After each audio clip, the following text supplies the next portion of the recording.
heavens and the earth and the sun. What's up with that? Am I not on? What are you asking me, David? Who's talking to me? Oh, okay. Are you talking to me? Take a deep breath. Let it out. Here's my kid. And I know that all is well. That we live in a universe that is in balance and harmony. That is perfect in every way. And so out of that infinite creative substance that not only is life, but creates life, we are. We are made out of God's stuff. We are spirit in form as us. We are the manifestation, the individualization, the point of spirit in form as each and every one of us. So breathe that in. We are beings of light. We are beings of love. We are beings of power and clarity, and all is well.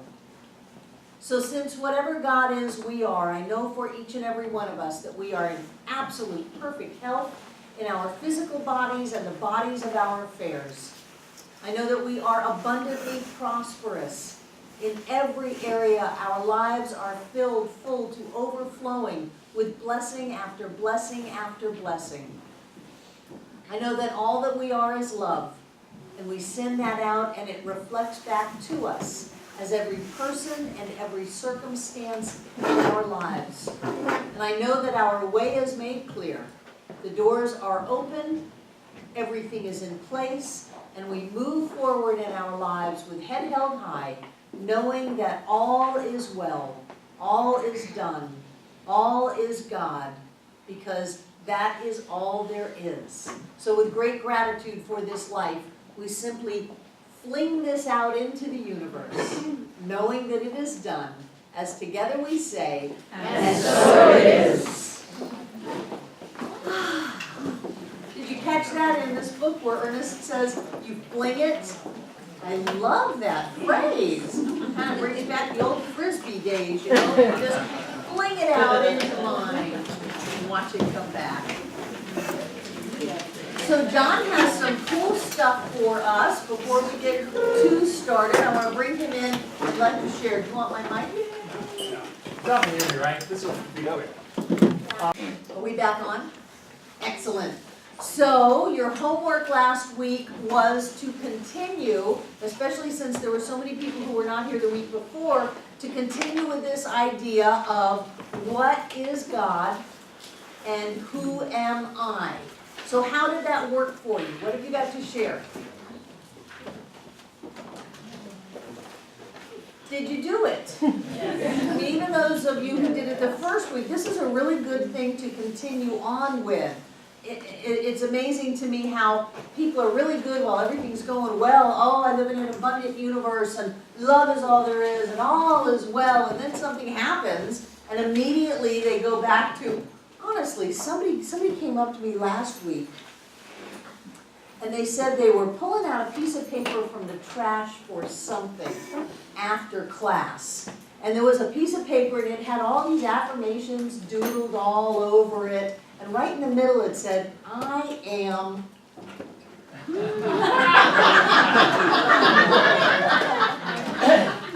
Which is very symbolic of the ambivalence that we sometimes feel when things are going on in our lives. One part of us says, oh no, all is lost, I'm screwed, things are going to go terrible. And then we've got these affirmations that we try to kind of work ourselves through, but I noticed that they kept that right in the middle. There was no scratching out of it or anything like that. So again, it's an important idea to continue with, to look at who am I? Am I really created out of the infinite substance of spirit? Am I really a powerful, creative, spiritual being? Did God show up as me? And if God is a dirty, rotten SOB, then I don't want God to show up as me. I want this absolute love and this clarity and this consciousness of growth and expansion to show up as me. I want divine wisdom showing up as me when I need to know the answer to something or I need to know what to do. So it's very important, those two things are very much in tandem. And this idea of what is God anyway, and just be, as soon as you say the word God, most people go into a box. So what is spirit? What is life? What is the universe? What is this creative force? What is going on? What'd you get out of that? Julia? Something that's really lit a light with me is when I got the book, and I saw it after listening to the CD, and I saw it in the print, of course, in the beginning of the Bible, in the beginning God. It just, all of a sudden, it's just hit me that, wow, of course, in the beginning was God. There was nothing else. There was God, there was the Spirit, there was this substance. And then, of course, that means that everything is of that same substance. So, of course, I am that same substance. And we are all just, then we have our own free will to create it and twist it and turn it in whatever ways we want to create, twist and turn it. But we are that same powerful, peaceful, and loving, and beauty, and of that same substance, because that's all that there ever was. That's big. Yeah. That's big. Yes. And sometimes we can hear it 1,000 times and all of a sudden it hits us. Wonderful, wonderful, Julia. Susan? I'm loving the classes, and the classes, the Monday and the Tuesday. And hearing it 1,000 times, this is maybe the second 1,000th time I'm hearing this, but I hear and I feel how I'm reacting to it. It's not that I am God, it's like I am. And it has come to that place, and coincidentally, which of course there isn't any, I'm always listening to audiobooks in my car. I call them road read, and it's constantly something. And I just happened to pick up a book called Proof of Heaven by Eben Alexander, who's a neurosurgeon. And I know there was one, I forget her name, who was also a brain surgeon, and she did a thing. And just to hear him in scientific way, very lightly, it's not very deep scientific, but he is saying absolutely 100% there's no other way to look at it Right. than this. And he was one of the non-believers, for sure. Right. He was a scientist, and he feels that his calling is to reach all the, quote, scientists out there and say, no, it's not like that at all. So everything is coming into my life as affirmation, truly as affirmation, and I'm catching myself every time I have those thoughts that you just mouthed before, those silent thoughts. It's like, no, that's not true, that's not possible because of who I am. So I'm catching myself, and the switch is much easier and much quicker to make that switch, to remember. Good. And that's so important, because it's not that we're not going to get knocked off center, it's how quickly are we going to get back up? Yeah. How quickly are we going to grab a hold of ourselves and move forward? David? Well, I've been encouraged also by how rapidly I'm getting reinforced with my change of focus. And to go back to the scientific point of view, there was another reinforcement of that last Wednesday on Nova on PBS. They were talking about the history of the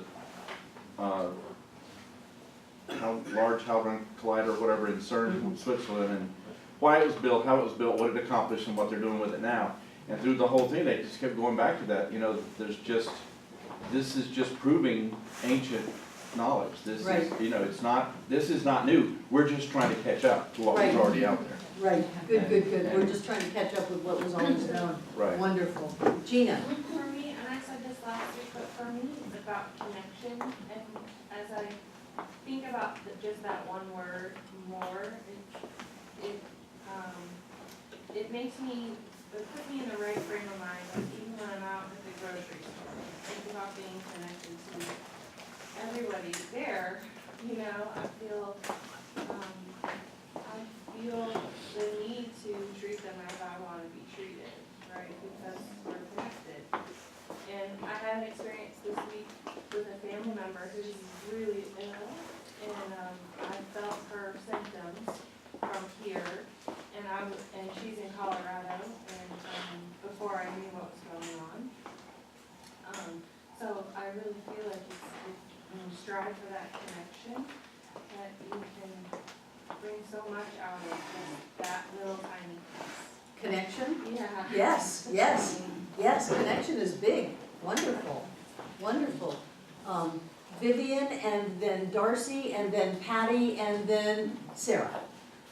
So, in my reading of Creative Mind and listening to you, you're all I listen to in my car. And I just drove to and from Asheville, Florida, so it was a lot of listening.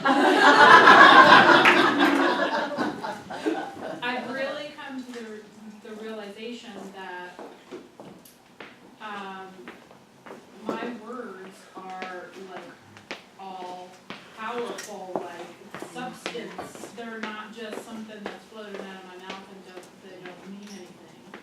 And because of that realization, and because I know that we're all operating in mind, and everyone that uses their words is creating in mind, when I'm speaking with other people, specifically I was speaking with one of my employees today who's having a really, in her own words, a difficult time financially. And I found myself being very conscious of the words that were coming out of my mouth to create a positive experience for her, because I knew that we were together as one, and that what I said was going to shift her reality, and that was huge for me to have that experience. Wonderful, wonderful. Who did I say was gonna be next? Darcy?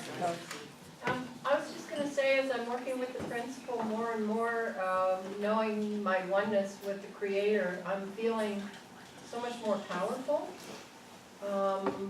I know that everything has the same interconnectedness, therefore everything has the answers that I need to work my way through any situation. So it's taken a lot of stress out of my life, and I'm finding that I'm reacting a lot differently to circumstances. My niece called me the other day very upset about her living space, and I was reminded to tell her, we're all created from God. God is moving you into a new space. Everything will be fine. You just need to get connected with your source and get your answers. And so just finding that life is getting easier and easier, and I'm having a lot more synchronicities. I'll think of something and then it'll immediately happen in my life. And it's been going on like this for the last month, repeatedly, very quickly. So Right. it feels really, really good, is all I can say. That's the best way to Good, describe it. good. Who was over here? Patty? These two statements is what has been running in my head all week. One of the big points to remember is that we do not have to create. All we have to do is to think. To be. Mind, the only mind there is, creates. And that takes such a load off of Yes. me that I just think it. Mind does the other part, all of that other part. And up until this point, I always felt like I had to push my affirmations out somewhere. I had to push and I had to you know, it was some part or other, a lot of it was on my shoulders. Where this book puts a completely different picture for me, and it's very nice. Good. One more. Can you No, who had their? Sarah. So, Do you need them to speak louder, Kim? Is that what you're saying? no, I wanted you to expound on what Patty just said. I'm gonna expound on everything. Okay, thank So I am, the affirmation and thinking about it and what is God has not been a new assignment. So I found it, for me, because it's been over the years, but I found that this time around, the first time I heard someone say, I am God, I remembered like this blasphemy, and I was like, holy crap, I just thought they were God. That's just really intense for me. And this time around, I was like, yeah, I was totally comfortable with it. So I got that going for me. Wonderful work. Good thinking. You're getting this at a much deeper level than most people do. So thank you for that. If you think that you're simply a physical being, an accident in the cosmic soup, and that when you die, you will go to nothingness. You won't even go anywhere. There will just be nothingness. That changes the way you live your life. If you feel like life is eternal, I'm in a body right now, but I'm not my body. I am so much greater than my body, my possessions, my experiences, my story, even my thoughts, and I am connected with everybody, then that gives you a whole different way to live. It gives you a sense of stability and solidness because you're not contingent upon outside things. So as Deepak says, you can be internally referenced instead of outer referenced. Do you have your hand up to say something? No, I'm just stretching from being on the computer. Okay. Uh-oh. Thank you. And there is that thing that Ernest is bringing forth in this book when he says, people ask me, what's the best way to manifest? How should I do it? And he said, it's all about the word.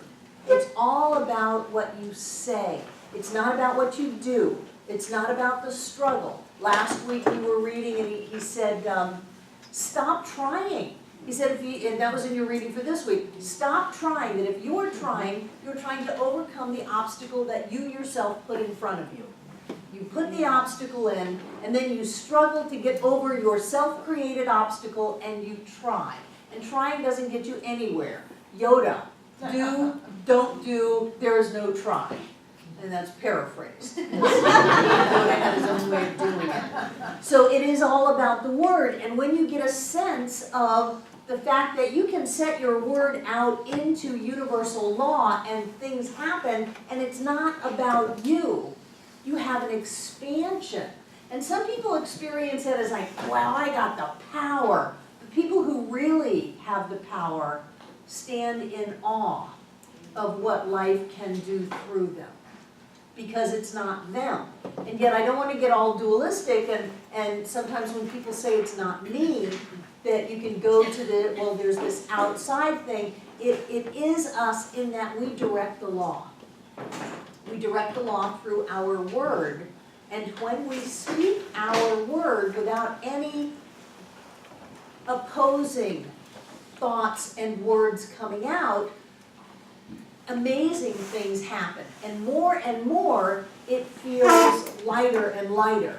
It's like you don't have to work harder to get more.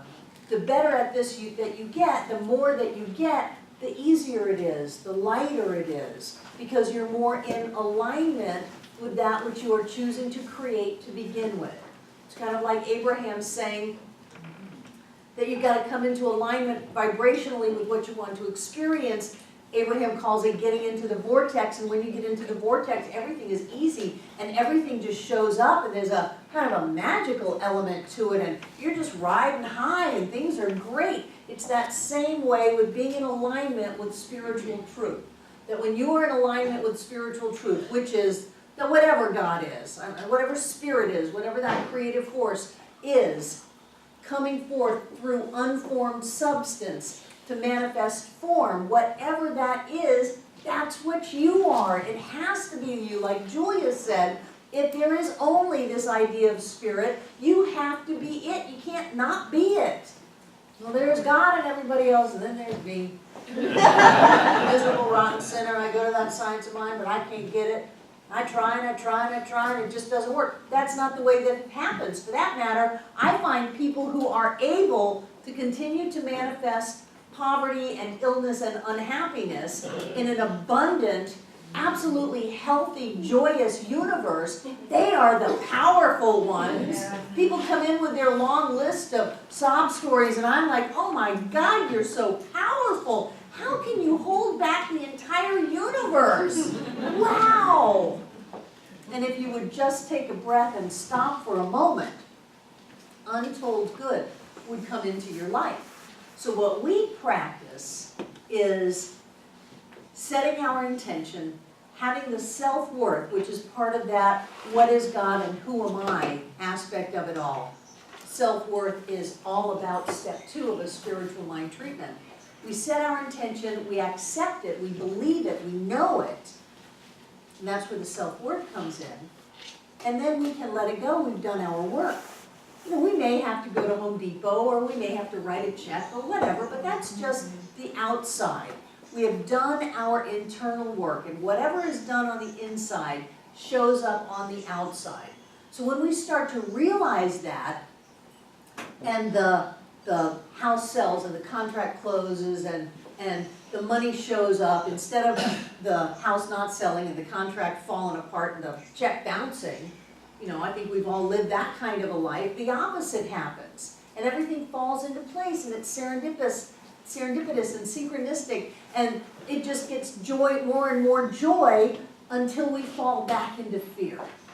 And you know what that feels like. When I did that class on the art of shifting consciousness, it was so important to begin to learn enough about ourselves to realize when we fall into fear and when we're in the groove. Because we all get in the groove and we all fall out into fear. And so what makes that shift? It's the word. Now he may say that it's the word and you think it's the actual word coming out of your mouth, but it's not, it's the thought. The word in the Bible transferred, it was logos, it got transferred to word, really logos transfers to thought. It's the thought that you think, and it's your ability to embody that thought, to believe it, to have the faith that it is so and so now.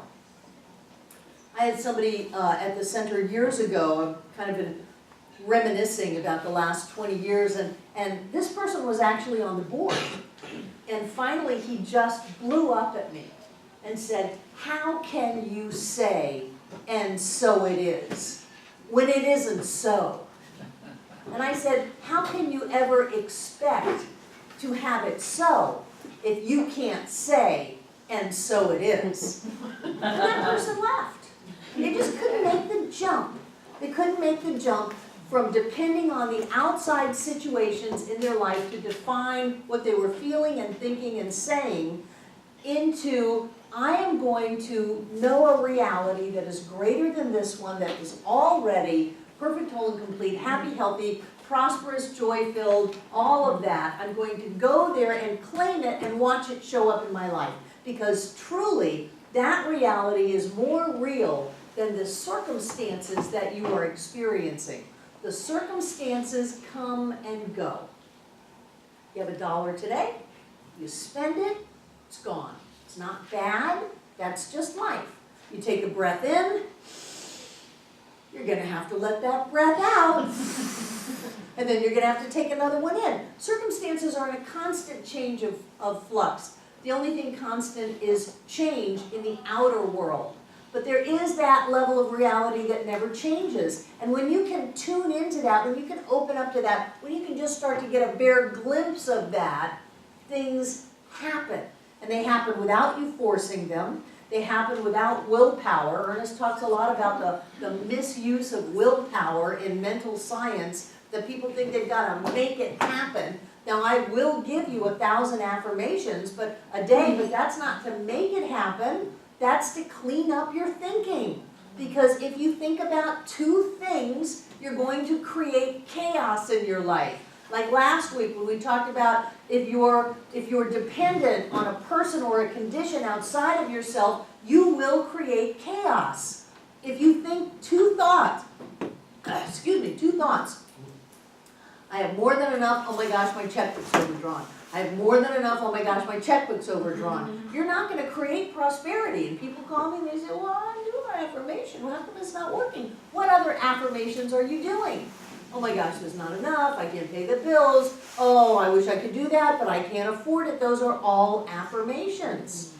So it's like a house divided against itself. If you're thinking 2 different thoughts, then you're not going to catch that wave and have the ease of demonstration. All I did was think that once, and it happened. You've got to train yourself not to mess up the thought that you want to live. And so that's why I give you 1,000 affirmations in a day, just so you don't have time to do any stinking thinking. So you can start to clean up your mindset. I was at a conference once, and a woman had a cast, and on it was written, all I said was, give me a break.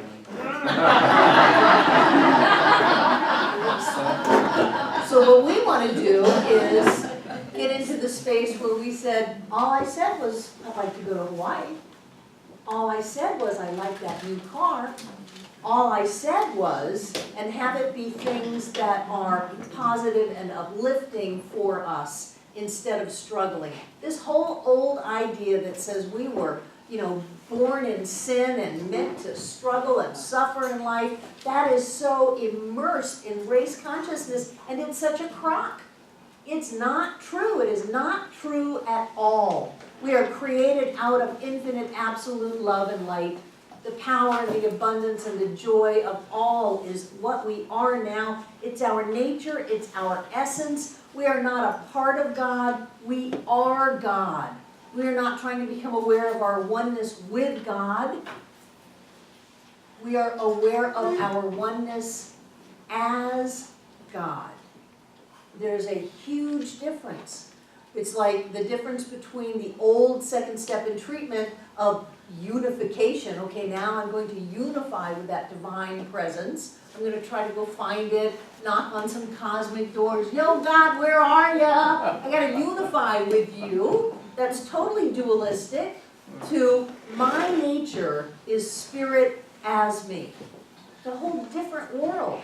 And when you can do that, then what you're doing is you're not having faith in God, you're having the faith of God. And what is the difference in that? Do you think God sweats the sunrise? Or gravity? Or particles and light? Do you think that there's a level of concern on a universal level, on an absolute level, that there's fear? It's impossible. All that, whatever God is, all that God can be aware of is its own nature. And so people say, well, maybe it's not the will of God. Maybe it's not God's will for me to be prosperous and happy and open my own business and do what I feel called to do, maybe. And so because we're in science of mind and now we're all spiritual and metaphysical, we have different languaging.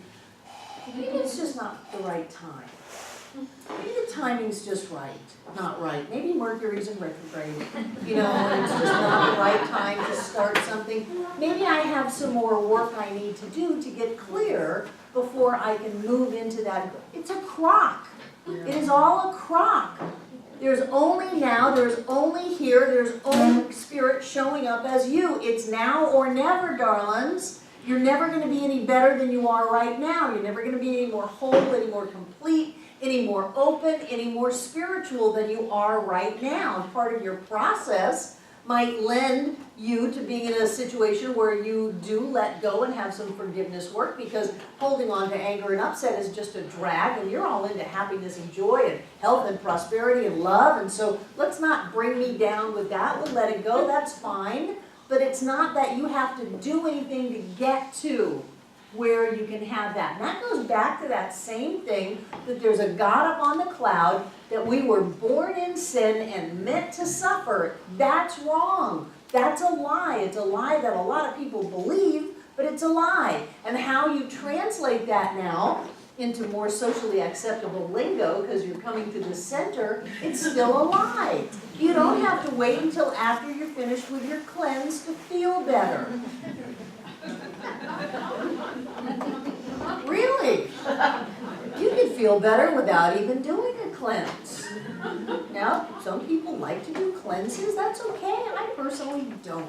I never was good at fasting. The biggest thing I ever did was go on a vision quest and not eat or drink for 4 days and 4 nights. However, that was not about cleansing. It was about letting go of my attachment to physical form so that I could do other stuff. Which you did really well. Well, not really. Not really. I almost died coming down that mountain. That was a pretty good lack of attachments in the physical I was, boy. Anybody who's ever had a near-death experience, they're wonderful. They're wonderful. Gosh, like, oh, you're gonna die. Get me while I'm here, because I am not attached to staying. There is an energy and a love and a freedom that when you step out of this plane, that is quite alluring. It's seductive. It's wonderful. I mean, I'll stay till 120. That's fine. I can do that. But if I'm going to go, see you later, not gonna fight to stay. So in terms of looking at ourselves as we're not okay in the way we are, but we have to do something to change, that's that old paradigm. That's that old paradigm that says there's something wrong with me, and there is nothing wrong with us. That's why it gets so dicey. When we have are we calling it a health fair? Holistic Health Day, and didn't we go round and round with that name? Yeah. Because it's not a healing event, because there's nothing to heal. If we had to be healed, that would mean that we were sick. If we had to be fixed, it would mean that we were broken. And that buys into that old mindset that says there's something wrong with us. There is nothing wrong with us. There is nothing to heal, only truth to be revealed. And so what we do is, through our free will, we can get sidetracked, and that's fine, but we can also bring ourselves back into a state of out-picturing the vibrant health that always has been, that we can never get away from. Even if we lay this body down, we're still in vibrant health. So we move back into a state of out-picturing that health by revealing the truth that the health is here. It's not out there, it's here. And so if you choose to use a doctor or a medicine or a procedure or acupuncture or oils or pressure points or whatever, that's fine. That's fine, but that is not the essence of your health. Your health was there all along. I recommend that if you're going to use a process to experience the revealing of health, that you use something that feels good. Because a lot of people go back into that old no pain, no gain thing. So I have to do something that is quite painful and that I have to struggle with, because you know life is a struggle, there's something wrong with me and I have to fix it, and that's not oneness. That is very much living in the world of two-ness. It's creating our own obstacle and then trying to overcome that obstacle that we created and creating self-imposed struggle. We all do it. The important thing is to get an awareness that when we do it, we notice it. You know, what is the first tenet in 12-step? That you have to know you have a problem? I'm not of the 12 things, but isn't the first idea that you have to know that you have a problem to start getting better? You have to admit that you have a problem. So that's just to notice. It's not that there's something wrong with you, and that's one of my issues with 12-step stuff, although it's got great stuff. But this idea that you are always an alcoholic, you're always a drug addict, there's something that's always going to be wrong with you, that's not true. You maybe made poor choices in your life, and when you make poor choices, there are consequences to those choices, and you can choose again because now you're smarter. So choose again and be smart. If you do the same old thing that you've always done, you will always get the thing you always got. But there is nothing wrong with you. You're not broken. You're not sick. You're not poor. Mandy. So if you have the illusion that you're sick or you're having symptoms, and you go to a doctor and you say, I've got this, or you go to the pharmacist and pick up the prescription that they called in for you, I've been thinking about this lately. I mean, isn't it like getting off track in terms of I am health, there is only the good is true, and I am good, and God is, it's all one? Yes, and if you are not in a position where you can speak your word and experience a physical healing at that moment, God's in the pill.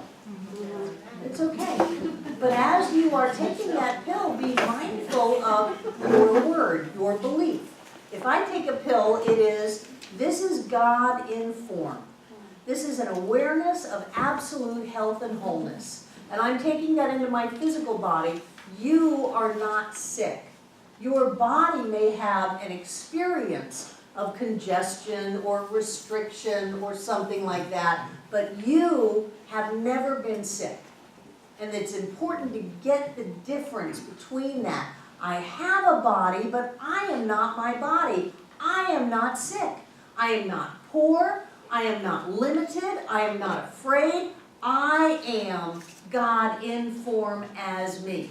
And if for some reason, whatever, my body is experiencing something and I choose consciously to go to a doctor or to have a prescription filled or whatever, I am very mindful about my languaging.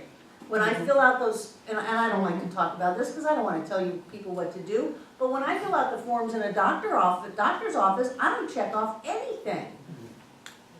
It really upsets the doctors. I'm not going to claim that.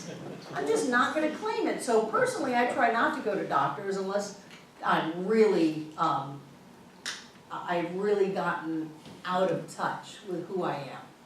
And I feel like that's the only way to come back into touch with who I am.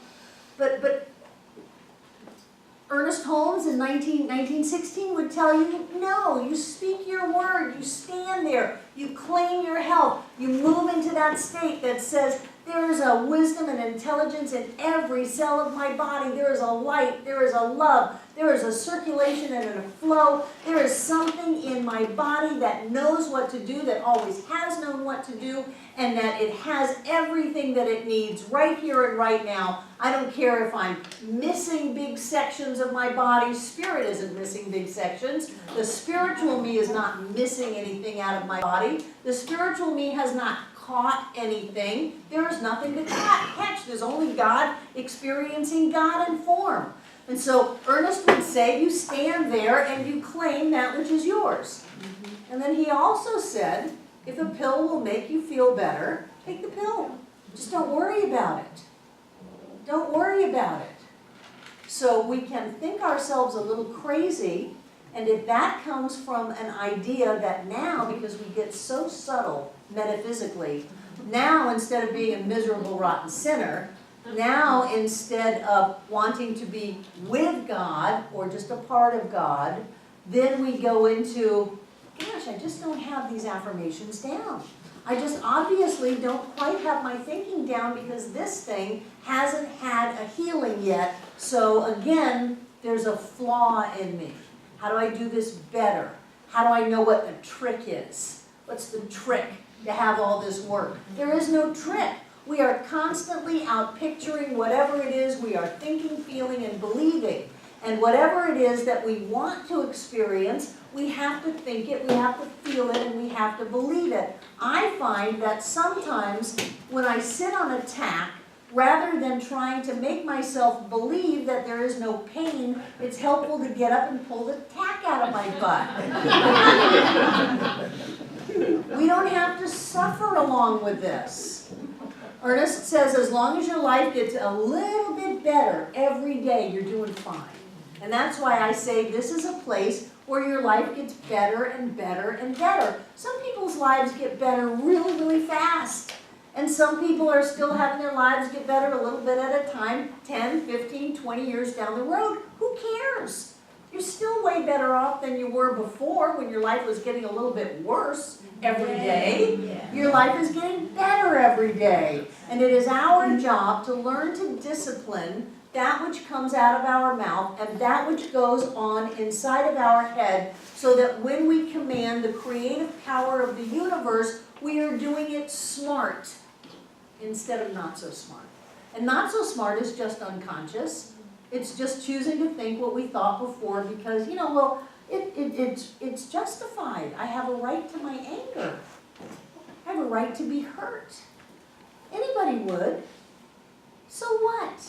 You may have a right to your anger and a right to be hurt, but it's not helping you. It's not helping you. What's helping you is to know that I am an amazing being, creating my life beautifully, and whatever is not in alignment with that energy has got to go by the wayside. And if we brought it in with some drama, chances are we're going to let it go with some drama. That's why I always am amazed the very few times I have ever heard someone say that they have gone through a breakup or a divorce without upset. I mean, my second husband was a religious science minister. When we were getting divorced, he tried to run me over in the car. Hello? He really did. But, you know, on his behalf, I did break into his house and steal all of our company records so I could lock him out of our business account. Because he wouldn't agree to the separation, so that we could put the year in, so that we could get the divorce, so that John and I could get married. So I said, fine, I know where you live. I shimmied up a gutter, broke into his upstairs sliding glass doors, and I found the box that had, at that time, you have the company seal and all of that, and I took it, and I went to the bank, and I locked him out of the bank account, and I sat there and waited for him, because I knew he was on his way. That's when he tried to run me over. So anytime anybody can say that they've gone through a breakup and they were really easy and smooth and loving, I'm just really admiring you. Whatever no longer serves you, oh, don't cross me, You got Scrappy Barbara coming out. Whatever no longer is in alignment with you must leave. It must leave. So if you're going to let go of somebody, if you're going to let go of something, just let it go. Give yourself a pat on the back and realize that you have grown beyond that experience. By all means, try to keep your heart open as much as possible. Even though you may have a right to your anger, you are better off if you can shimmy up gutters and break in and steal things without any malice in your heart. I knew exactly what I was doing. I wasn't going to keep the money. I just wanted, and I had the paperwork, I just wanted him to sign the separation agreement, which he said he would do, and then all of a sudden he wouldn't and said, I'm not going to do it because I'm not going to let you get married. Well, I just don't do well with I'm not going to. I don't do well with that. It's always an option. Divine wisdom flows through. So even though you may think anybody in this situation would feel this way, it doesn't matter. You're not just anybody. You're not just anybody. Your spirit and form is you. You're powerful. You're manifesting your life. You already went through what you needed to go through to let go of. That car, that house, that person, that business. Go ahead and let it go. And then move forwards. And if they do it with a lot of drama, if they call you names, if they, try to hurt you, that's just the level that you were at when you got into relationship with that person, that car, that house, that job, whatever. And now look at how you've grown, so you can let that go. Give yourself a pat on the back, say thank you very much for mirroring my past. I'm no longer there, I'm in my future now, thank you. And move into your future. Does that make sense? So it is the power of your word, it is your thought, it is your actions. And the more that you can open up to the idea that God is me now. And that means that I can shift my reality at a moment by having the faith of God, which is I am absolutely sure what is happening. That I don't have to worry about it, I don't have to push it, I don't have to make it happen, I don't have to use my personality level awareness, which usually comes from a need to control, that we think we need to know how to manipulate everything, put it all in place, because that's the only way that it's going to work out. We can relax and open up in the assurance that whatever is needed for the unfoldment of this idea is there. That when you have a thought, because we live in an infinite, and this is important, because we live in an infinite, remember God is a circle without a circumference, so that circumference is not there. If we were in this infinite, and I'll help you out by erasing it. I tell you, we use words to get to where words don't go. If we're in this infinite, and then we have a thought, but it doesn't exist, so it's like not. This is a desire. Except that's not ever going to happen. I put my ankle on wrong. Here, make it a little bigger. Like that. We have a desire, but oh, that's not going to happen. That's impossible. That will never happen. I don't have what it needs. I'm too old. I'm too young. I'm too this. I'm too that. It's not going to happen. If we have a spot that cannot be, then none of the infinite can be. The infinite must, in order to exist in its totality at every point, in every second. That's just math. Otherwise, you don't have an infinite. If you could have a desire and it couldn't come true, we wouldn't be here. Time and space wouldn't have held together. If you can think it, you can have it. Granted, you're going to need to embody it inside of yourself so that it can manifest on the outside, but never let anybody tell you that you can't, because you can. It doesn't matter what it is. We had somebody at our center and they gave her a 5% chance of survival. For some reason, that was right before I did this fantastic talk, it's on the internet, called Yes You Can. And I have no idea why I came up with that talk, but I had the room chanting. When they tell you this, what do you say? Yes, I can. When they tell you that, what do you say? Yes, I can. And she said, you don't know that right before that, they told me I had a 5% chance of survival. And what you gave me was, when they tell me I'm going to die, I say, I can live. Yes, I can. And she's alive and well. She's one of the statistics that they don't understand. I think we have a lot of those coming from this center. So if you can have a desire, you can have the fulfillment of that desire. Even Abraham says that if you have one breath left, you can heal it. Barbara. What do you recommend when you have a desire and you've created things in your life? All right, for me, there's certain things I've created, certain things that I want to create but are not showing up, and then I get into the self-judgment. Right. What's wrong with me that this hasn't shown up because this is a desire, and I've done this, I've done what you were saying before, work on myself, and forgiveness stuff, and all this other stuff, and it's not showing up, and I get pissed off, and then I blame myself, like, okay, it's not, what's wrong with me? And then sometimes it's easier to say, oh, well, maybe it's not the right time, because then that makes me feel better, and I'm following Abraham, I want to feel better. Or maybe my will is not, maybe it's coming from my ego, and I'm not aligned with the God within. As if there's anything ungodly about your ego. You're doing the same thing as I'm a miserable sinner, and I don't deserve to have what I need. Forgive me, because I know Edwin was just here, but you don't have to do your forgiveness work to get what you want. You don't have to set your goals to get what you want. You don't have to work on it, work on yourself to get what you want. You can be totally screwed up and get what you want. All you have to do is get it inside of yourself that I have what I want, and boom, it shows up on the outside. I think that because we want to be good people and we're on the spiritual path, that we go back into that old idea that there's something wrong with us, there's something broken, there's something we have to fix, that we have to struggle, and it has to be hard, and it's going to take a long time, and that is a lie. Because Spirit already has all of that as you now. And what's keeping that from you is your unwillingness to simply take it.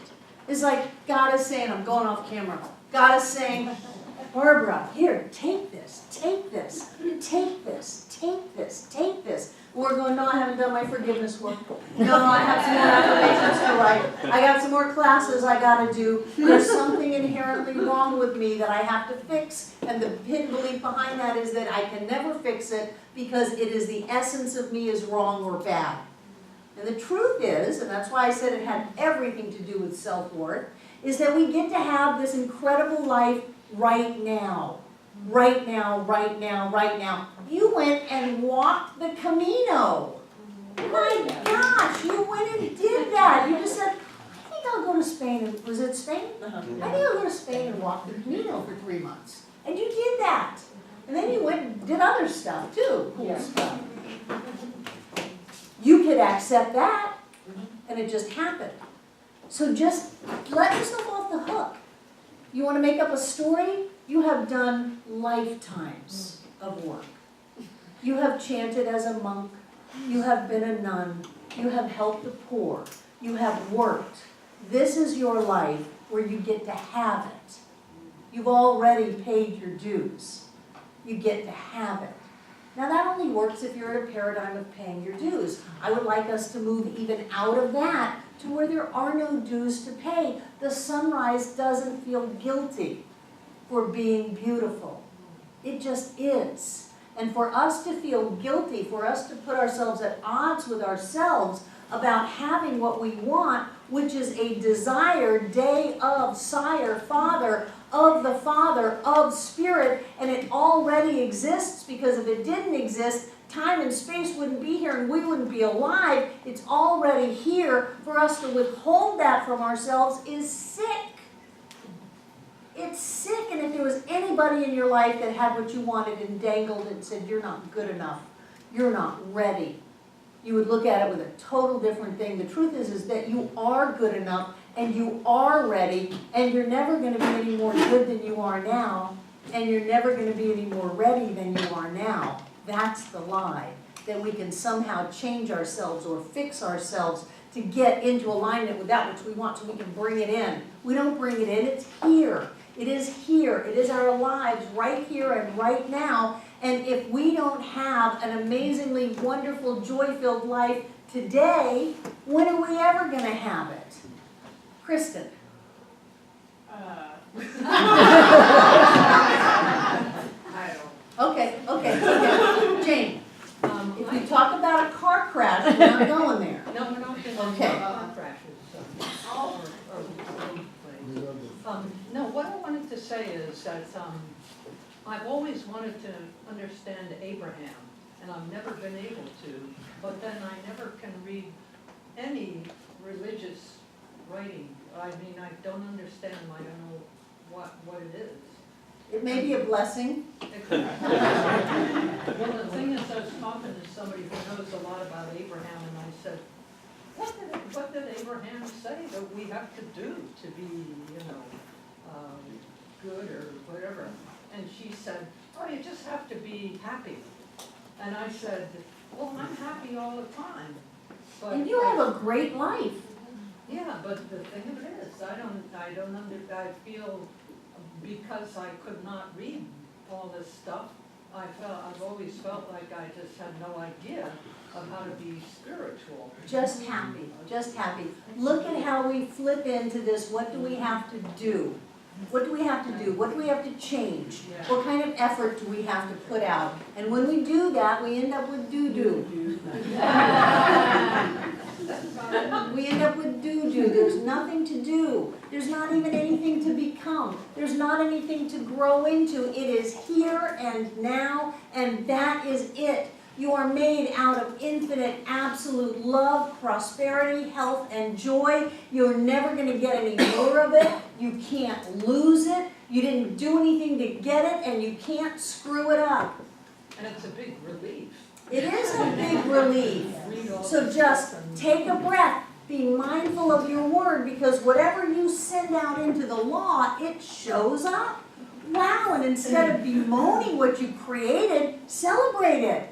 Look at that. Look at how I can stop the infinite flow of abundance. It'd be as if I was trying to breathe and I could make all the oxygen molecules get away from my face. Wouldn't that be amazing? That would be fantastic. You'd have to figure out how to flip it before you died, but it would still be fantastic because you would have learned how to manipulate the molecules around you. You already manipulate the molecules around you. You do it in every second, in every nanosecond. And how you create them in your life is totally in alignment with what you say, what you think, how you believe life is. And that goes back to, what do you believe about yourself? Do you believe that you deserve to be rich? Do you believe that you deserve to be healthy? Do you believe that you deserve to walk out into your day and everything just, I mean, dead flowers just spring to life like an E.T. and the birds sing for you and the sun comes out and shines on you and money finds its way to you. Can you go there and you can have that in your life? And if you don't, if flowers die around you and the birds fly away and the sun goes behind a cloud, you did that. Isn't that amazing? Aren't you powerful? Isn't this wonderful? You've got to learn to take control of what comes out of your mouth. And you've got to go deeper to the true meaning of the word logos and learn how to take control out of what you think. And we're going to talk about that after the break.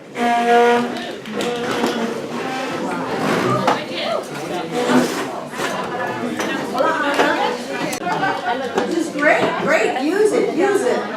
And I gave way too much. That's fine. Does anybody need a reading assignment schedule? We have reading in this class. This is class 3. You're reading to class 4 next week. Who needs reading assignments? We ran out of them last week. Pass it back. Thank you. Who needs reading? Reading?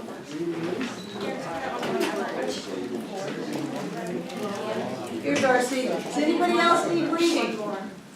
More than that?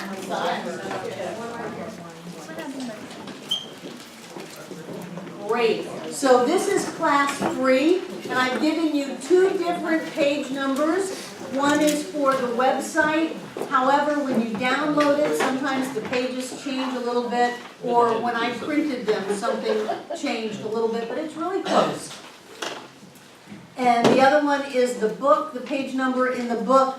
This is class 3. So for this week, you're reading for class 4, and that's through page, I think it's page 44. It starts on 30, the article on about struggle and karma starts on page 39. I think it ends on page 44. So, those of us who have been on the spiritual path for a long time, we know that we've had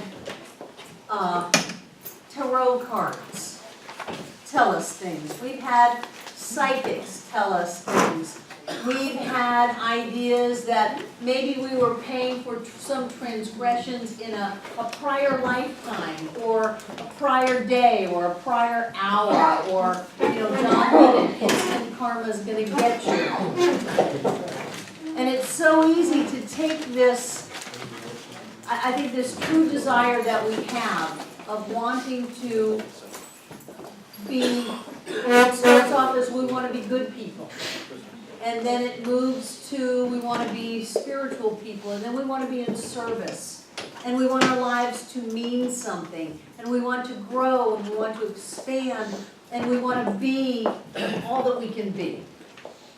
And I think that as we're moving forward on that journey, it's just so easy to allow outer influences in and determine and define who we should be.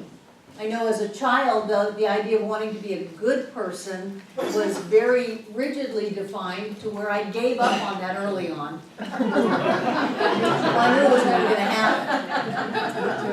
And then when I was 14, I bought my Transcendental Meditation mantra and paid my $100 as a poor 14-year-old. I really scrounged around for that and managed to pull that off. And I would do that mantra because I felt like it gave me purpose. I was doing something for myself and for the world that was good. But it's important to continue to remember that there is not a price to pay. There is no outside structure that defines our perfection. There is no outside structure that defines our perfection. Being a spiritual being doesn't mean anything. One of the questions in Practitioner 1 is, well, what should a practitioner look like? What should a practitioner sound like? What should a practitioner wear? They can wear whatever they want. They look like whatever they want to look like. They sound like whatever they want to sound like, because there is no image of what a spiritual being should be. So it's important to stay away from the shoulds and to know that we are already a being of light and a being of love. The important thing to keep in mind is that when we forget that, and it can be as much as, I don't know, Kathy, if you're having psychic readings and they throw in cards and things like that, Saturday. If it doesn't feel right to you, it's not right. Nobody can decide who and what you are.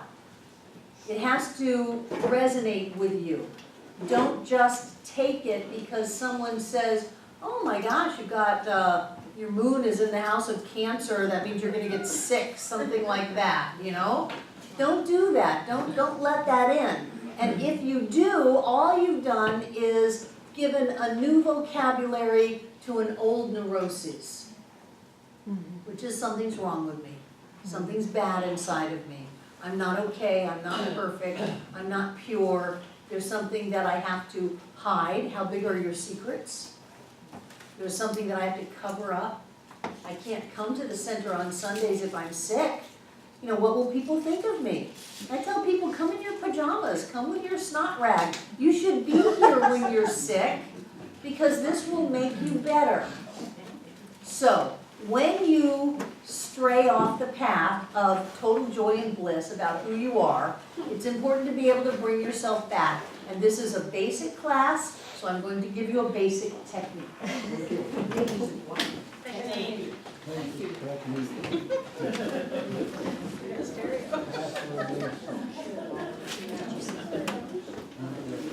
An affirmation is something that makes firm. It makes something firm in your life. And I know that there are many people who have affirmations and they make things firm and they don't like them. Like, I'm stupid, or I can't, or I shouldn't, or it'll never work, that kind of thing. And people use that as a mantra over and over and over and over and over again, and that's what they live out. And then the amazing thing for most people is that they tell themselves that, they believe it, they accept it, they embody it, they create it, they see it, and they go, I was right. Not realizing the only reason that they're seeing it on the outside is because they told themselves that on the inside. So what we want to do is come up with some handy-dandy, little brief statements that we can keep in our pocket to pull out whenever we start to wobble on the path, whenever things, oh my gosh, maybe the outside really is real, maybe my money does rule me, maybe that person really can take away my dream, maybe. We start to wobble on that path. And we want to pull ourselves back as quickly as possible so that we don't completely fall off the path. But if we fall off the path, you can always get back up, get back on the path, stand tall, and be who you were meant to be. So this is a handy-dandy trick. Affirmations have some P's. They are personal. They are present. They are positive. They are precise. And they are powerful. So what we want to do, personal, these are not affirmations for France. They're not affirmations for Nigeria. They're not affirmations for ISIS. They're not affirmations for the Republican Party. They're not affirmations for the ridiculous animal control laws in the city of Asheville. They are not affirmations for anybody other than you. So it is always I. You're doing this for you. Your whole world is all in your head. Everybody in your life is inside of you. So the place to change it is inside of you, and the only way you can do that is with I. Present. We're not doing it next week. Well, I think I'll grow next week. I think I'll remember who I am tomorrow. I think I'll get on track next, some other time down the road. When I was, long time ago, 37, 38 years ago, when I was in this kind of a class and I was just learning about this, we were taught to say things like, my good is now coming to me. What is the flaw in that? Coming. My good is coming. My good is coming. My good is coming. My good is coming. No, where the hell is it, really?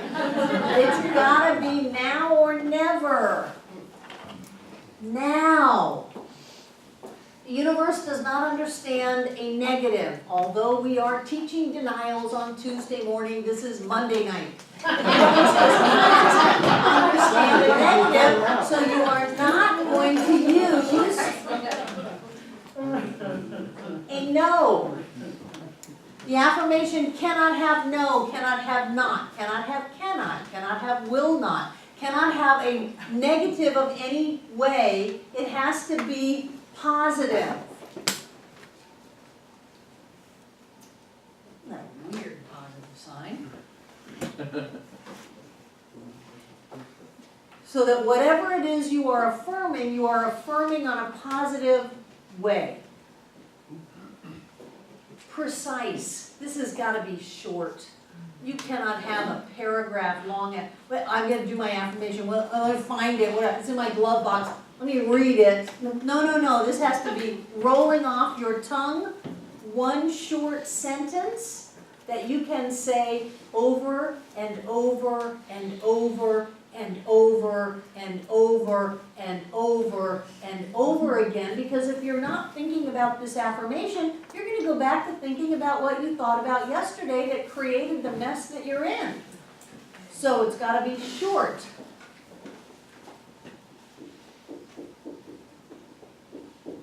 And powerful. What are words that mean something to you? I remember when I was first studying Science of Mind, and I was stone cold broke. I had $212 a month coming in on a welfare check. My rent was $200 a month. That didn't leave room for anything else. I had food stamps that were enough to feed my 3-year-old child. And so I would give plasma twice a week to try to make ends meet. And with plasma, if you give twice a week, they give you a little bit of a bonus as you're getting close to the end of the 4 weeks. You get an extra couple of dollars here. And then finally, if you have given plasma 8 times in 4 weeks, they'll give you an extra $10. Oh, wow. The problem with that is that they bleed you. Giving plasma is very hard on the body. It's very hard emotionally because you're strapped down. They take it, they spin it, it's very, very cold, they put it back in, they take it again, they spin it, it's very, very cold, they put it back in, and then you can go. Bye. See you in 3 days.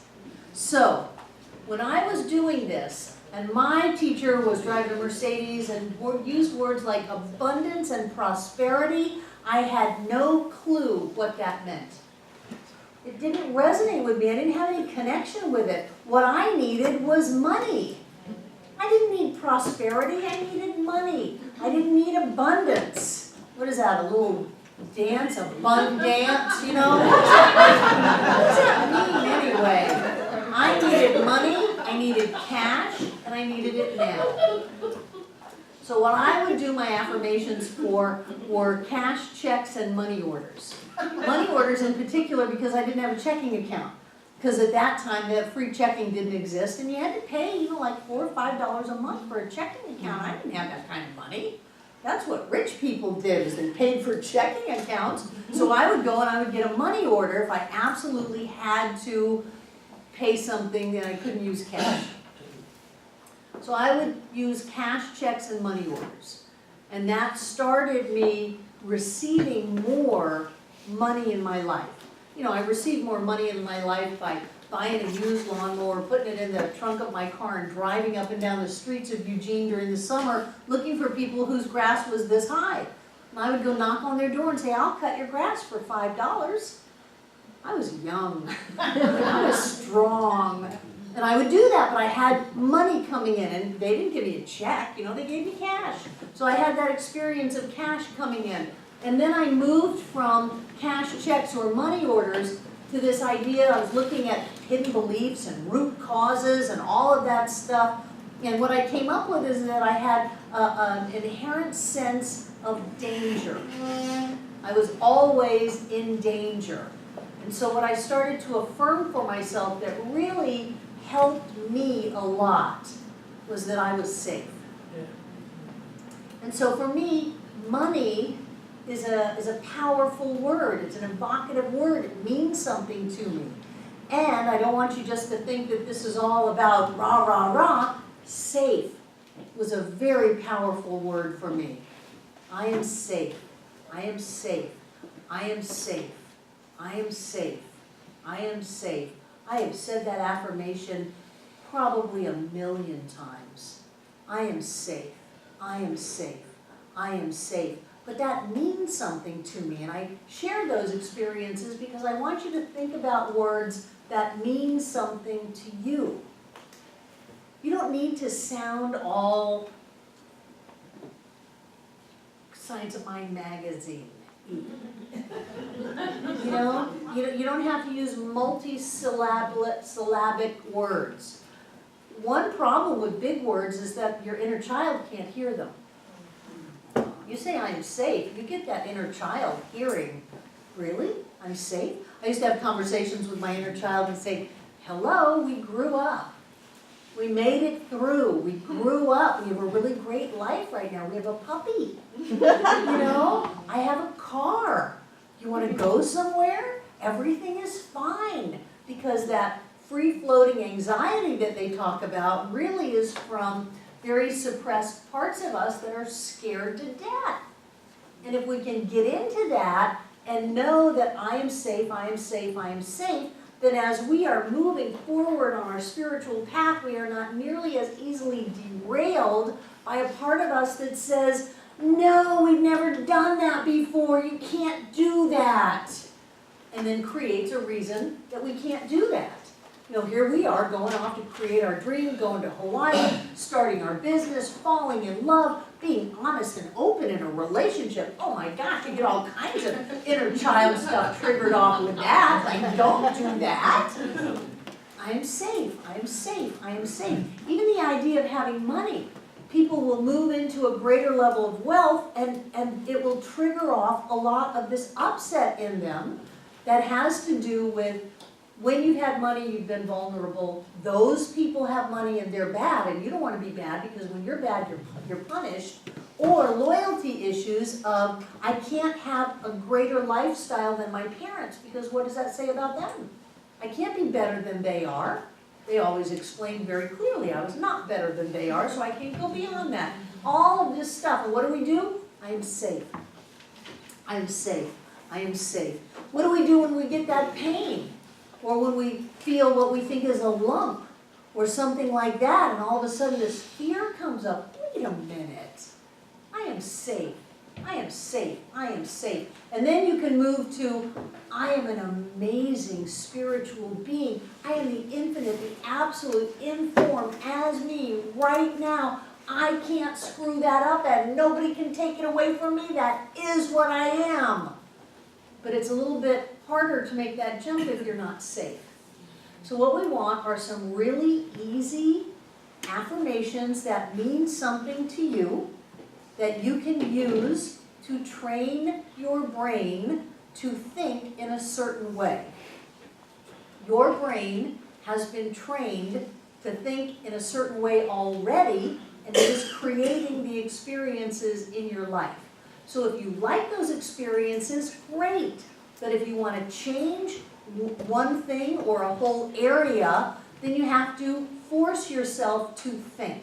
And sometimes people say, this is the hardest part about my teaching, is I make you do these affirmations over and over and over again. But what I'll tell you is that when you think a thought, the tendrils in your neurotransmitters actually find each other and they will fuse together, they will grow together, the tissues bond. So you have a thought that has been biologically formed in your brain. Now, how easy is it to think that? Nobody wants me, I'll never make it, I'm not going to have enough, I just don't have what it takes, there's something wrong with me. Those kinds of thoughts are actually, they're not burned into your brain, they are grown into your brain. So if you want to stop thinking thoughts, because remember, if you think two different thoughts, you're going to create chaos. If you want to stop thinking the thoughts that will take you away from what you want, you have to think a thought that will allow those to unfold, to unattach. And they literally pull apart from each other because there's not enough neurotransmitters and electric charge to hold them together. So they pull apart, and then they wave. And this is when people say, I feel like the rug's been pulled out from under me. I don't know who I am. I don't know what's going on anymore. And I go, great, your brain has unhooked. And this is a good thing. And now you want it to hook and grow together in a positive way so that you can relax and just know that your default thought is going to be something positive.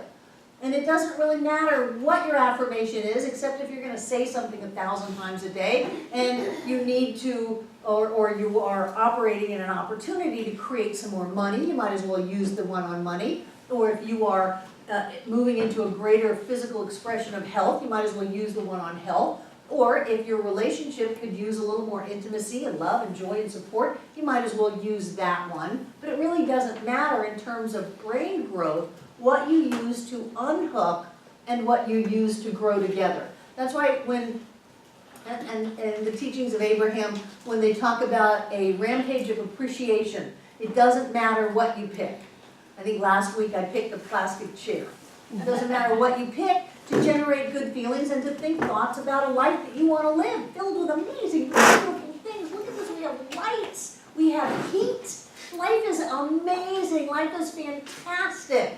You want to live in that kind of a world, so it doesn't matter what you pick to do that. Just get your brain thinking that way and it will literally grow together.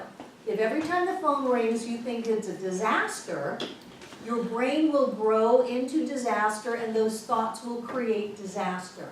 If every time the phone rings you think something great is going to happen, your brain will grow into that, you will think those thoughts, and you will create great things happening every time the phone rings. The phone is ringing, oh my God, something wonderful is going to happen here. The phone is ringing. That's the world you want to live in. So what we're going to do is we're going to create some short affirmations that allow you to begin to turn that thinking process around. Because I tell you, you think about what you want to have, speak your word with all of the power and the conviction of life itself, and people invariably say, how do I do that? How do I stop thinking the thoughts that I always thought? This is it. It's not complicated. It just takes discipline. So who has something that they want to have an affirmation about? Jane, you keep raising your hand. Yes. Uh-huh. Today is a happy day and my health is perfect. Great, that's a wonderful, wonderful affirmation. Do you know that when we started today as a happy day, I got flack? Boy, that's so simplistic. It's so juvenile. Don't you think anything better of us than treating us like children? No, I've seen you. And then we went to today is the best day ever, and some people got upset. How can it's such pressure. You put so much pressure on us to have the best day every day. This is just so hard. You can have the worst day ever. Go ahead. So, Judith? I need a little clarification. I want to invite prosperity in, financial prosperity. Would it be better for me to say, well, what I was thinking was, I have everything I need, or because I want to be I'm listening. prosperous in all areas of my life, but I can't find the words to make it much more specific. Well, the first thing is, you're not inviting prosperity in. When you're inviting prosperity in, it's over there. Okay. When you are prosperous, It's all Are you gonna erase the circle now? of course I am. I know. I'm not gonna leave that. So listen to your words. Okay. You are not inviting prosperity in. You are recognizing that you are made out of the same thing that made billions and billions of stars. that same thing that has an ocean that you can't see the edge of. You are made out of the infinite creative essence of life that is you, period, Okay. right now. So what languaging works for you? Well, I would say I am prosperous. I am prosperous. Does prosperity really work for you? What do you want? Shh. I have to think about that. Well, Maybe I'm thinking, I shouldn't think about that. do you want money? Do you want Yeah, more than I want enough? to, I Do want you to always increase my feel- wealth. I want to increase my wealth. I don't think wealth is it. Okay, Do you feel like you don't have enough? yes. Okay, so that was a really fast yes. So what I would start with you is I always have more than enough. Okay. I always have more than enough. I always have more than enough. I always have more than enough. I always have more than enough. You're gonna do this in your sleep. I always have more than enough. And more than enough for her was a really fast yes. Wealth, prosperity, that's something that for a lot of people can be far away. More than enough? Yes, I've got more than enough gas to get to work. I've got more than enough money to buy lunch. I've got more than enough energy. I've got more than enough ideas, more than enough opportunity. I've got more than enough. I always have more than enough. I have to say, I've had a very good life so far. I've always been comfortable. And I've been to Hawaii, and I was talking to a friend yesterday saying, let's go back to Hawaii. But, I forgot what I was gonna say. I forgot what I was gonna say, I'll come back to it. Okay, it's not important if you forgot it. Kim? So where I get to when Patty was talking about this part in the book where you don't do, it's the word, the mind. So does that go to like when Jesus is turning water into wine, that if we're really that in tune with who we are at our essential core, we could literally, as in the Matrix, just choose something and it shows up? We do that every second of our life. It's not we could. We do. We do that every second of our life. So we're not, there's that word do. Okay, so are That's we the just, way the creative process works. so we just know it and it shows up? Yeah. Some people would say, it came from Seth many, many years ago, that as you awaken in the morning, you rearrange and recreate the molecules of the room that you're in. That is the level of your creation. That when you go into work, you're actually putting the molecules of form together as you're walking in. You are creating everything.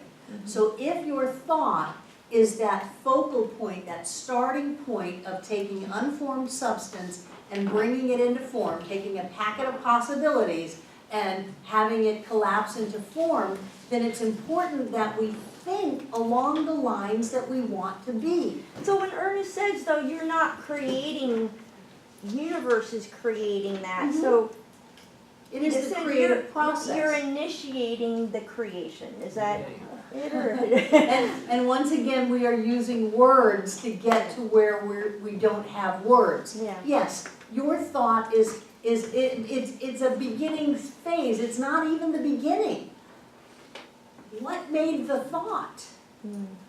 So we say it's the word. Well, it's not the word, it's the thought. But it's not the thought. It's the thinker that thinks the thought.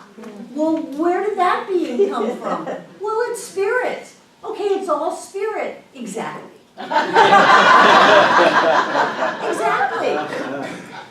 So maybe your affirmation is, it's all spirit. It's all spirit. I don't know, personally, I like one with the I in it. Who else? Kristen, you had your hand up. Oh, I was just gonna say on the money prosperity one, what really works for me when I get worried or whenever I go to buy something is I say, it's a good thing I'm rich. It's a good thing I'm rich. The affirmation being, I am rich. I am rich, I am rich, I am rich. My grandson went to Raleigh with his mother, and he's 10, and he's just kind of starting to get a sense of the world. And they were staying in a hotel, and her father was having surgery, so they went there for that. And They were having a breakfast buffet, and he's 10 and he's hungry. So he had all this food piled up, and he looked at his mom and he said, "Thank you for giving me a 5-star life." Oh, Yeah. So I'm rich. I have a 5-star life. Everything's great. I'm safe. All is well. I used that for years. All is well. All is well. All is well. All is well. All is well. All is well. All is well. You know, and I've done longer ones. I've done There's only one life. This life is God's life. That life is perfect. This life is my life now. There's only one life. This life is God's life. This life is perfect. This life is my life now. I've done that for hours. Hours. It's all the same thing. It forces my brain to regrow where I want it. And if you're just coming into this teaching and you're saying it's really hard to stop thinking about catastrophes and disasters and the awfulness of it all, I'll grant you that. But if you don't stop it, you won't stop getting it. Who has one? Judith, yes. I remembered what I was gonna say. Since I've been coming here, I've noticed the changes in my life for the positive. The way I think and how negative I used to be, and how I'm able to recognize when a negative thought comes up. And my mother broke her arm the other day, and she's in the hospital, and immediately what I thought of is, oh God, they're gonna want me to come to New Jersey. And I have to look at that, because, you know, it's bringing up a lot for me. Right, mothers do. Anna.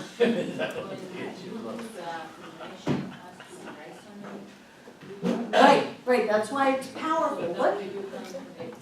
Yeah, do yours in Spanish. Yeah, Yeah, that's what I do. yes. Yeah. But what is a word that is powerful to you? Worthy. I am worthy. What other words are powerful to you? Cash. I have cash. I love cash.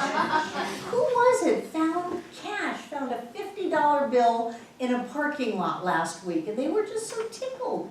They picked it up, they looked around, nobody was there, nobody's looking for it, they said, "Thank you." Nothing wrong with that. They were just tickled about that. They had cash, because cash means something.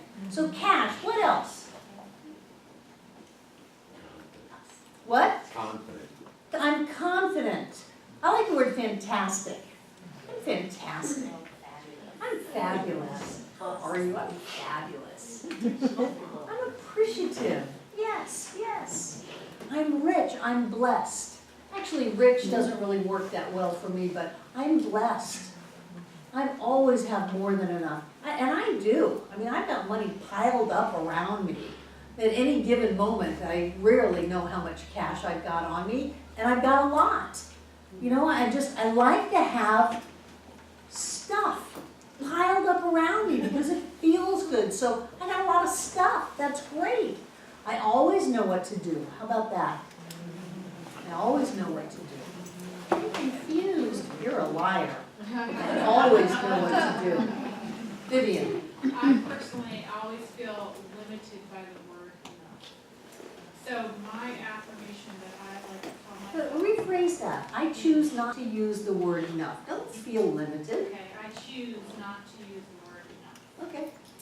I am, or I have millions of dollars. That feels better to me. Great. Do you believe that? I'm getting. Good. Good. Millions are not that big. You know, millions used to be a lot of money. I It's not figured I that would much start anymore. small and then. Yeah. How about I'm loved? Yeah. Okay. I give the affirmation. And I find, not a parking lot, but my workplace, $1 million paper. $1 million. Right, one of those $1 million bills. Right, that wasn't what you And I picked. thought, no, that's not what I thinking. So anytime anyone says to me they want $1 million, I ask them what they want $1 million for. And what comes up is freedom. I want to be able to do what I want to do, go where I want to go, buy what I want to go, buy what I want to buy. I want to be free. Well, isn't that a great affirmation? I am free. I am free. I was treating for someone to be free and their business closed.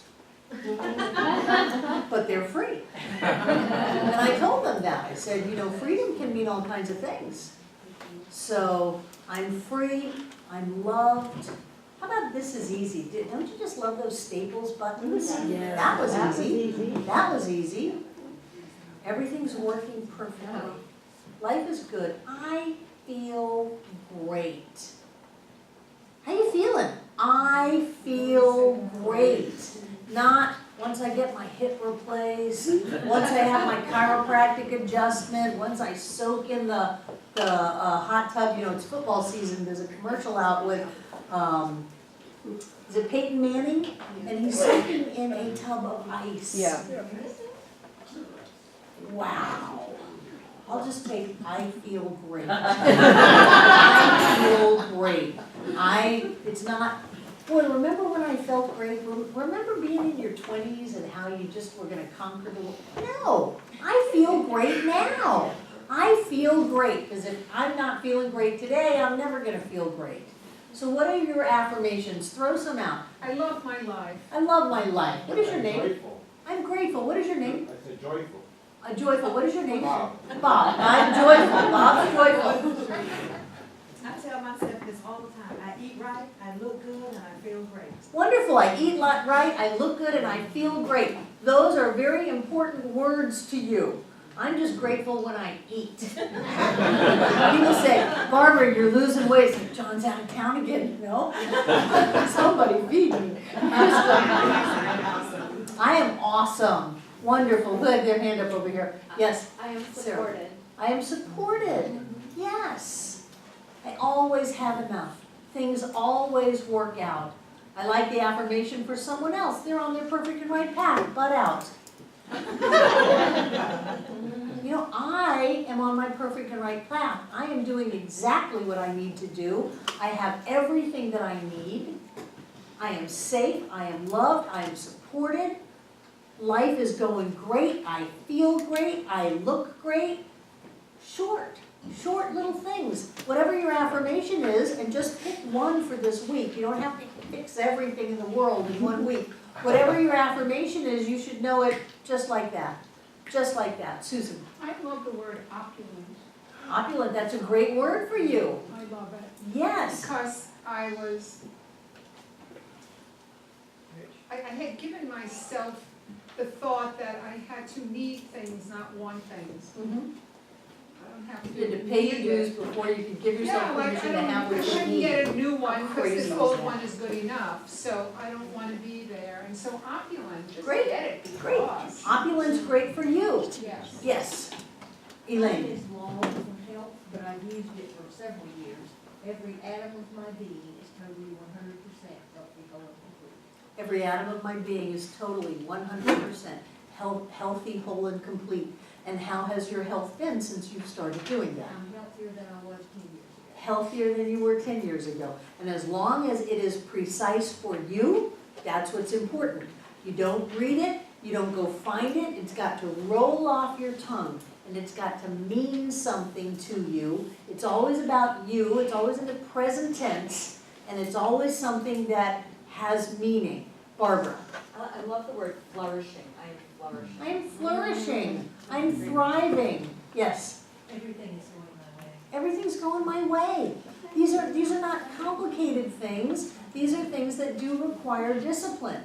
Between now and next week, I want you to say this many, many times a day, and I'm not going to give you my 1,000-time-a-day mandate. But if you only say it 2 or 3 times a day, don't expect miracles to show up in your life. Expect what you've always had, because what does Ernest say? The transformation does not take place in the 20 minutes where you are hearing the spiritual thoughts. It takes place the other 23 hours and 40 minutes. So you've got to take hold of your brain and your thought in that 23 hours and 40 minutes by thinking something over and over and over again. And you don't have to tell anybody what it is, and it doesn't have to sound like anybody else. Please don't try to turn yourself into Barbara or John because you think that would be better than you, that's wrong. Who has their hand up over here? Who had their hand up? Did you have your hand up, Michael? Okay, we're gonna do it quick. Is it important to stay with that same one all day? For this week it is. For this week you are simply loosening the hold of negativity that has grown in your brain. Get this. You're loosening that and giving it a chance to grow into something positive and uplifting. And I don't care what your affirmation is, just get those brain cells moving. Who had their hand up over here? Julia?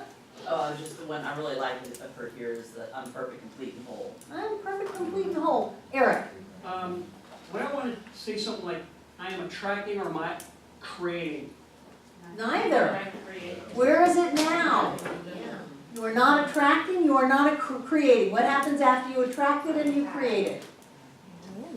You have it, you get it. Shh. Eric?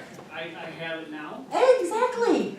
I have it now. See how you don't want to go there? That's because your brain has grown together with thinking you need to do something before you get what you want.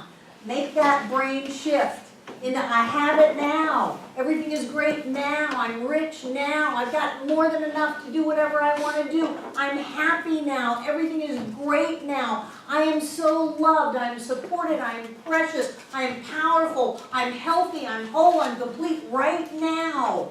We don't have to do anything. We don't have to change anything. We don't have to go anywhere. That's a lie. We have it now. If we don't already have it, we will never have it.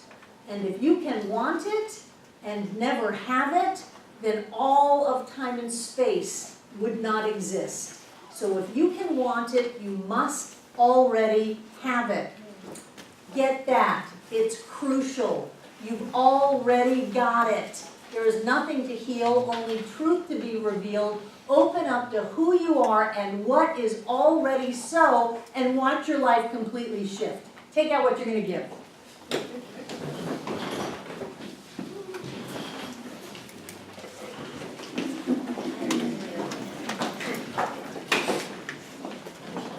I love this class. You guys are in great class.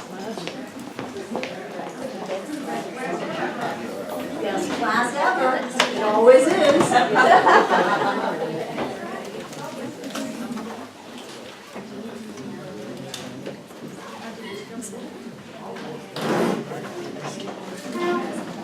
Okay, are you ready? Got it all together? Yes. Hold it in your hand. Take a deep breath. Get it. That God as you, with all of the infinite abundance and prosperity, the growing, the expanding, the more than enough, the opulence, the blessings of all of life, whether it's in time and space, planet Earth, or beyond. God as you shows up as you with more than enough. And we hold this gift right now, knowing that as we give this gift, we cement in our consciousness the idea of expansion and growth and more than enough. As we give this gift, we set universal law in motion. And the only thing that can happen is it touches that unformed substance and shows up in our lives, in our bank accounts, in our mailboxes, in our pockets, in our path. Money and money and money. Blessings and blessings and blessings. Opportunity, opportunity, opportunity. Friends, friends, friends. All of the good things of life. So we get out of that state of consciousness of greatness, knowing that each one of us comes together this night to make this center for spiritual living Asheville all that it was ever meant to be. It is a place of peace, a beacon of light, a tower of strength, and a fountain of wisdom that touches the lives of all who call it home. And so it is. So it is.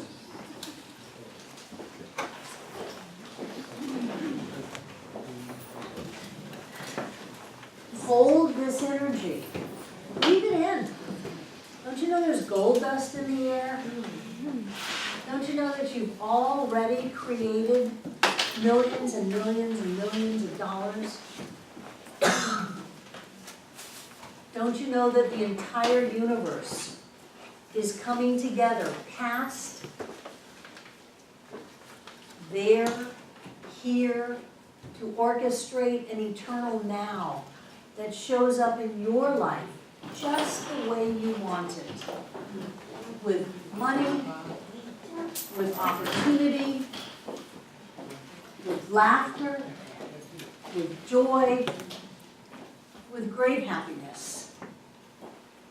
And I know that all of life supports you in what you're doing. So I know that everything in these baskets is blessed. I know that we are blessed. I know that that energy that goes out, whether we give a smile or a hug or a hand, whether we give money or whether we're filling out credit card forms, is all part of that eternal givingness of life to life, and that we are caught up in that flow of giving, in that flow of blessing, in that flow of return, that there's always, always, always blessings everywhere. And so I accept that for each and every one of us as we prosper this night, knowing that that energy that we are touches and blesses every one of us, everyone who's ever been here and everyone yet to come. And so it is. I love you guys. Have a wonderful, wonderful week.